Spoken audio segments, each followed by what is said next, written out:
عمل شاورمة الفراخ. نحضر طاسة نحط فيها شوية زيت ونرفعها على النار. هنحضر تقريبا نص كيلو فراخ بانيه ونقطعها شرائح رفيعة.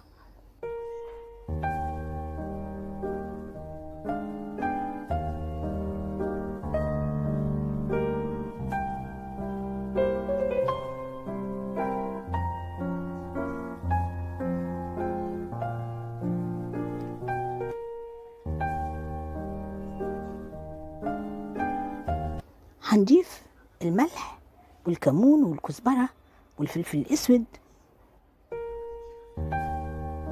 ممكن فصين توم مهروسين أو بودرة توم. هنقلبهم. هنضيف بعد كده معلقتين خل كبار. هنضيف البصل، مثلا ممكن يكونوا بصلتين مخرطين، هنضيفهم على الفراخ. ونضيف الملح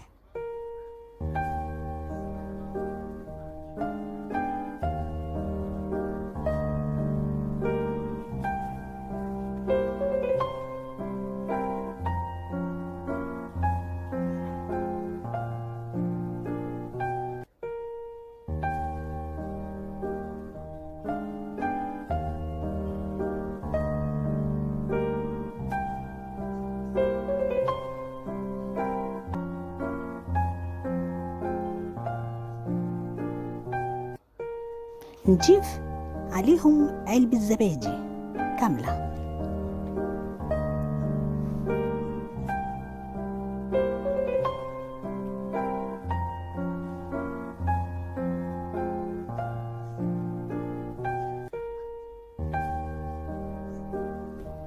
نحط بعد كده الفلفل الملون، يعني مثلا فلفلاية حمراء وفلفلاية صفراء وواحدة تانية خضراء. لو ما توفرش الفلفل الألوان ممكن نحط فلفل أخضر، فلفلتين خضر كده.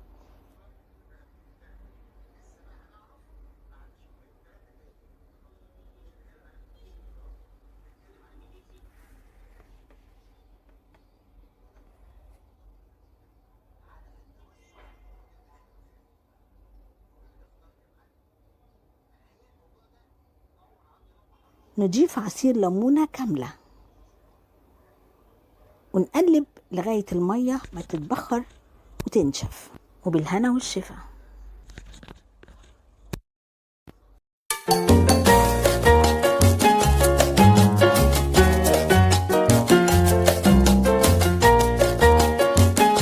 طريقة عمل صينية الكوسة بالفراخ.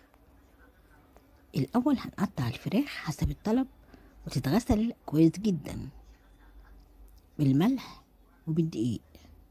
كده نتبل الفراخ بالملح والفلفل والكمون والكزبرة والفلفل الأسود، ونخرط بصلتين أو 3 ونفرش الصينية بشوية بصل في الأول. وبعد كده نخلط باقي البصل بالقرع أو الكوسة ونحط عليهم شوية ملح وفلفل حسب الطلب.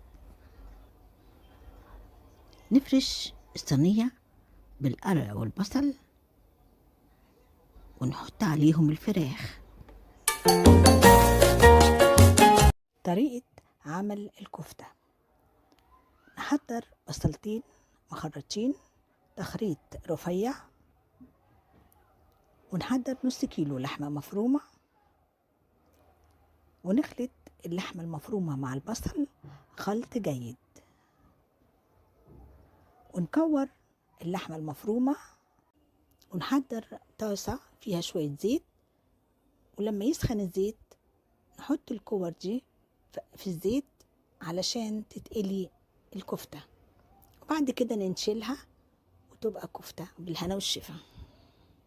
بعد كده ننشلها وتبقى كفتة بالهنا والشفا.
هو حلو قوي وهيعجبكم جدا وسهل جدا وبسيط خالص.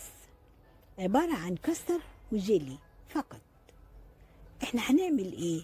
هنعمل طبقة كاستر وطبقة جيلي، وطبقة تانية كاستر وطبقة جيلي. هيبقوا 4 طبقات، وهتبقى الطعم في منتهى الروعة. ممكن طبعا ان احنا نعمل طبقتين بس، طبقة كاستر وطبقة جيلي، وممكن نعملهم 3 طبقات، طبقة كاستر وطبقة جيلي وطبقة كاستر. طبعا هم هيدوا نفس الطعم الجميل. الغرض من الصنف ده هو نشوف مذاق الجيلي مع الكاستر قد ايه رائع وجميل. المكونات اللي احنا يجب ان احنا تبقى تتوفر معانا طبعا نجيب الكاستر سواء سايب او عبوات، علب يعني جاهز. وكمان نجيب معانا الجيلي فيه برضو منه بواكي وبرضو ممكن الناس بتصنعه. ونجيب اللبن وسكر للتحلية، وطبعا فواكه للتزيين او مكسرات.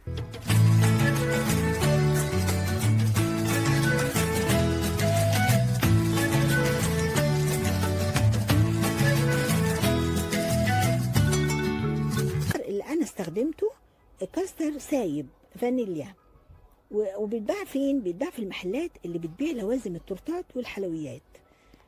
طبعا الكاستر السايب له طريقة، والكاستر التاني اللي هو في البواكي له طريقة تانية.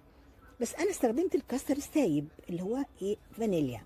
انا استخدمت الكاستر السايب اللي هو فانيليا. عملته ازاي؟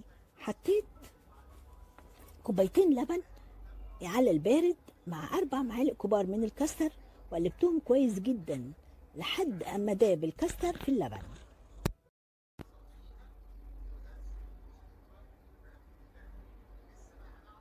قمت انا رفعتهم على النار، بدات اقلب كويس قوي قوي قوي لغايه ما غليوا مع بعض.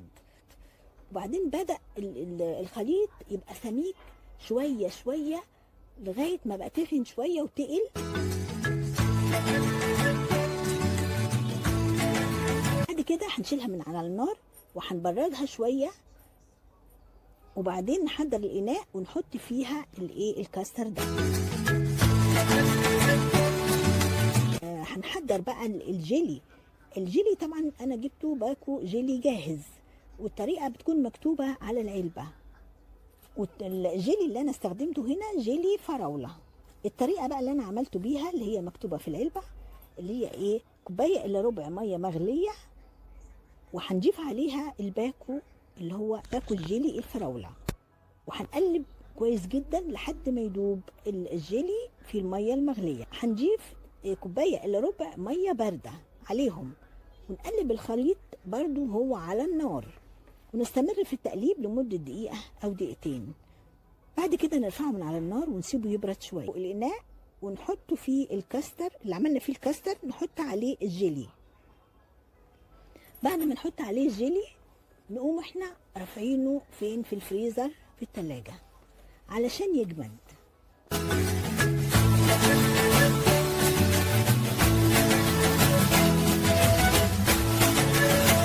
تاني طبقة تانية من الكاستر الفانيليا بنفس الطريقة الأولانية اللي احنا قلناها، برضو كوبايتين لبن و4 معالق كبيرة من الكاستر وسكر للتحلية، ونقلبهم لحد ما يغلوا ويجمد شوية، وبعدين نسيبه يبرد ونقوم ضايفينه على طبقتين الكاستر والجيلي اللي احنا عملناهم قبل كده. نحضر برضو طبقة تانية من الجيلي، برضو الجيلي برضو نحضره زي ما حضرناه قبل كده. وممكن احنا نعمله اللي احنا عايزينه، مرة جيلي اخضر اناناس، مرة جيلي احمر فراولة، مرة جيلي بالبرتقال، وكذلك الكاستر مرة فانيليا مرة فراولة. يعني زي ما احنا عايزين نختاروا اللي احنا عايزينه، وان شاء الله يعجبكم جدا الطريقة دهيت حسب المتوفر عندكم. نزينه بقى بالفواكه اللي متوفر عندنا، فواكه تفاح، موز مثلا، فراولة، مكسرات سوداني، المتوفر عندنا خالص هو ده اللي احنا بنحطه فيه، على اساس ان بيديله جمال ويديله طعم جميل جدا. وان شاء الله يعجبكم جدا الطريقة دهيت، وبالهنا والشفا.